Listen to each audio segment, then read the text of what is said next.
Good afternoon to Madam and all of our listeners for this forum. My name is Chloe Chong Sia-en and I'm the moderator for today's forum, which is titled Face-to-Face or Online Learning in Applied Statistics and Health Sciences, and whether this study is a failed experiment or an opportunity after COVID-19. So the background of this title is because of the article, which discusses whether face-to-face or online learning is more preferable for applied statistics in health sciences, and whether the COVID-19 pandemic has changed the way we view this choice. So right now, I would like to introduce four of our panels here with us today. So we have Dr. Teo as our first panel, our second panel is Ms. Lim, third panel is Ms. Goh, and our fourth panel is Mr. Woon. So right now, I'd like to let them introduce themselves. We'll start with our first panel. Right. Hi everyone. First of all, thank you for Ms. Chloe for being to this forum, moderator. And my name is Dr. Teo, and I'm a professional in public health. Continue on with our second panel. Hi, I am Ms. Lim, a student studying elementary statistics from University Utara Malaysia. Thank you, Ms. Lim. So right now, let's invite our third panel. Hi, I'm Ms. Goh. I'm a student in University Utara Malaysia and enrolled in Course Information Technology. Thank you, Ms. Goh. And our last panel for today. Good day, everyone. I'm Mr. Woon, a postgraduate from University Utara Malaysia. I'm very honored to join this discussion today. Thank you, and that is the introduction of our four panels. So right now, we're going to continue with the background of our study of this forum title, and I would like to invite Dr. Teo to continue on to show us more in depth of this study. Okay. Thank you, Ms. Chloe. So actually, we know that the cost of material is the same whether it's face-to-face or online, but the delivery method is different. Okay. So face-to-face learning in applied statistics in health science involves students who attending the class at physical class. So the student can directly interact with their teacher to discuss the course material. However, with the COVID-19 pandemic, have forced traditional education to switch to online learning, and including for the course in applied statistics too. So what is COVID-19? So actually, COVID-19 is a highly infectious disease that has caused a pandemic of respiratory illness and effect a dramatic loss of human life worldwide and bring out some challenge to public health, food system, and the world of work. So with this situation, came out with the new delivery method, which is online learning, which is the delivery method that using a virtual platform like Google Meet to allow students access the course material. Now, as we can see, COVID-19 pandemic has led to a debate about the effectiveness of online learning and face-to-face learning in applied statistics in health science. Because some feel that the lack of face-to-face connection and practical experiment make the online learning less successful, while others think it provides more flexibility and convenience. So today we have to study whether online learning is failed experiment or an opportunity. Depends on experience, based on data, demand of student, and the course material, and the impact of technology. Thank you, Dr. Teo. I truly agree with what he said. Due to COVID-19, a lot of students, there's been a lot of problems and a lot of complaints whether that it's not effective overall, because some students may prefer studying at home, saying that the environment is more quiet, or some may feel that physical learning is more important as they will feel more pressured when they study with their peers. So right now, we will continue on with the problem definition of this study. So let's invite Ms. Lim to talk about it. So thank you, Ms. Chloe, for inviting me to this forum. So for the problem definition, it's about the technological difficulties due to the rapid migration to the online system, as well as those derived from the psychological cycle of COVID-19. Approximately 2/3 of students reported having both a sufficient internet connection and enough technological resources. Then, as expected, no significant differences were found between technological difficulties and the difference in the scores given to the face-to-face and online modalities. The only distinguished result was that students with a poor internet connection reported a poorer satisfaction with the practical classes than those with a sufficient connection. And on the other hand, uneasiness, fear, stress, and sadness were some of the psychological damage which derived from the COVID-19 pandemic.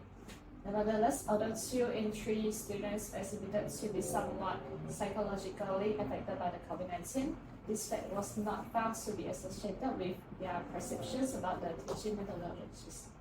On the other hand, most of the students agree with the online evaluation system since the COVID-19 pandemic did not allow for the return to the classroom for the rest of the academic year. Thank you, Ms. Lim.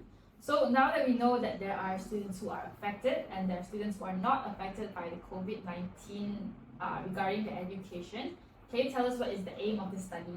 So for the aim of the study, the article investigated the availability of the online teaching of the subject of applied statistics in health science in higher education based on the teaching experience lived during COVID-19. Particularly, we focus on 4 aims, which are comparing face-to-face and online teaching methodologies from the student's perspective, identifying the technological difficulties of e-learning, analyzing the psychological impact of COVID-19 on e-learning, and the last one is determining the student's satisfaction regarding distance evaluation.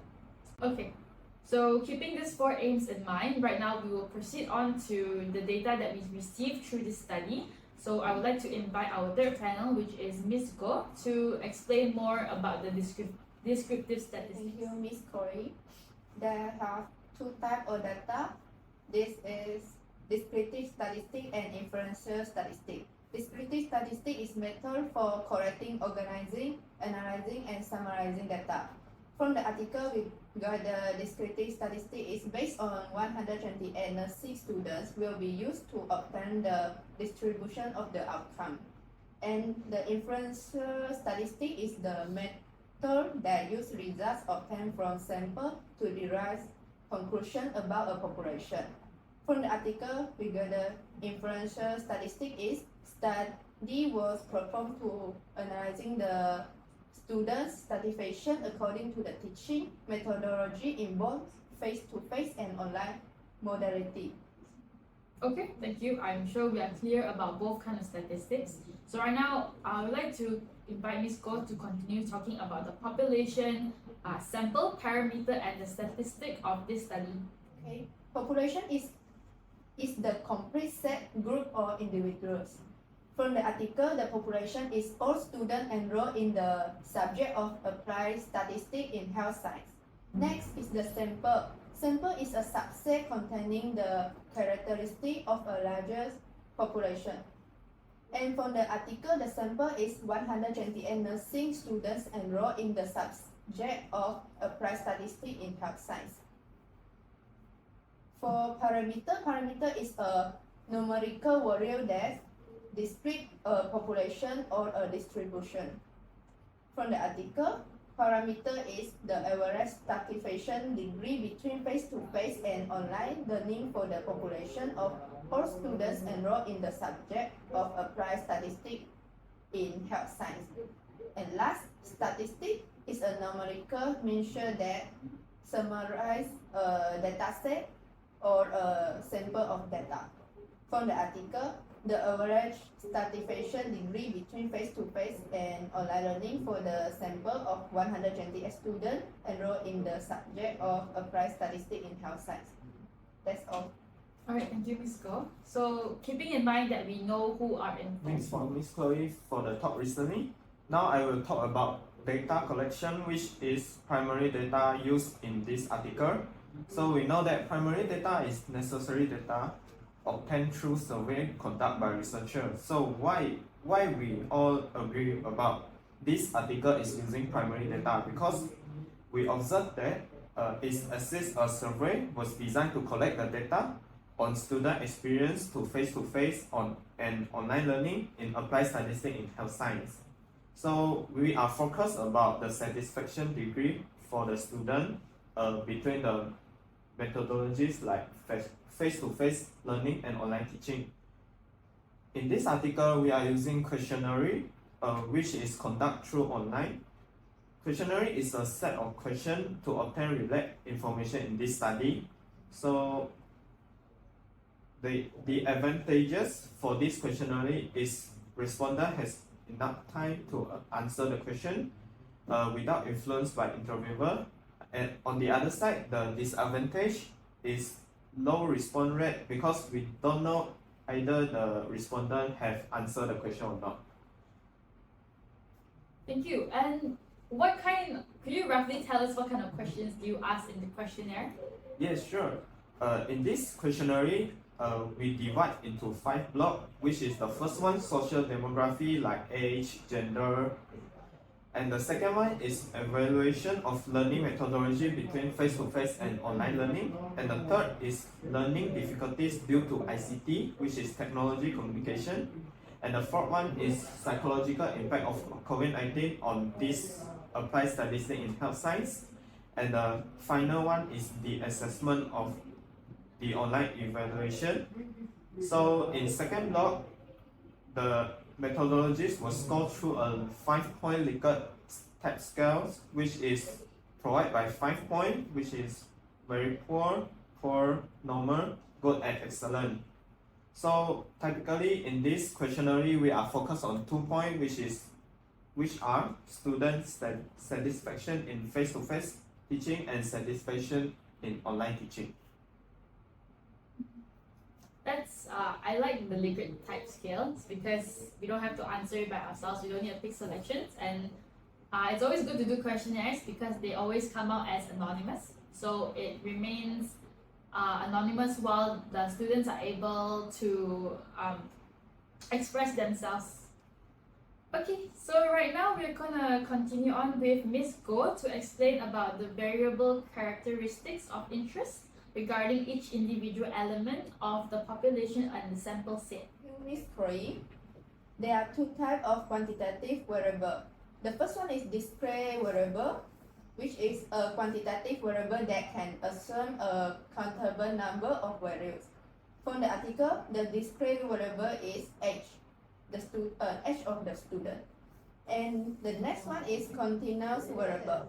It's a quantitative variable that can assume an uncountable number of values. From the article is p-value. And the next variable is qualitative variable, which is a variable that describes or category an element of a population. From the article is stratification degree. Okay, so now we know that there are different kinds of characteristics. I'm sure we had to use something to classify the students or to classify the measurements used in this study. So Mr. Boon, can you explain on that? Yeah, sure. According to variable, which is recently taught by Ms. Go, this type of classification uses measurement scale with 4 common types, which is nominal, ordinal, interval, and ratio. So I'm not going to talk so much about that. I will summarize it. For ordinal, we know that in simple thought, ordinal is about the rank order. So in this article, sure we know that the satisfaction degree about the face-to-face teaching and online teaching is ordinal scale. So for nominal is a categorical data and number that are simply used as identify or name represent the nominal scale. So in this article, we know that student demography, which is age, gender, residence before or during COVID-19, has provided in the nominal scale. Third one, we will talk about interval and ratio. I have come out the interval scales and ratio scales that I believe that is close enough to this study article. The interval, so we talk about interval. Interval is a scale which represents quantitative and has an equal unit, but for which 0 represents simply as an additional point of measurement. In simple thought, interval scales provide negative value. So in this study, we know I suggest the mean will be the interval scale which is scores of learning methodologies and assessment of the subject between face-to-face learning and online learning. For the ratio is similar to the interval scale, but the differences between both of them is absolute zero, which is no number exists below the zero, doesn't have a negative value. So in this article, I suggest that the age of the student measured in year will be the ratio scale, because for example, I talk about the 50 years old and maybe the other guys is 25 years old, so accurately can claim them as the twice for their age. So in this article, the average age was 19.5 years and 79% of the sample was female. That's all. Thank you, Mr. Boon. So, thank you so much for the clear information from all of our panels here today. So, I would like to make a small conclusion about the article being said with all the data, which was explained by everybody. So, the conclusion is that 25% of the students expressed poor or very poor satisfaction using e-learning. However, 15% of the students represented that they were happy or they were satisfied in using face-to-face, which is the traditional method. And even though the tutorial shows the best score in online learning, however, the follow-up subject was actually better perceived in the face-to-face traditional method compared to the online e-learning method. So we believe, in conclusion, that the face-to-face method of education is far more beneficial for the students. So thank you so much to our 4 panels today for joining us in this forum, and it was a very beneficial forum. So we hope to see you guys again in another one where we can learn more things together. Thank you. Thank you.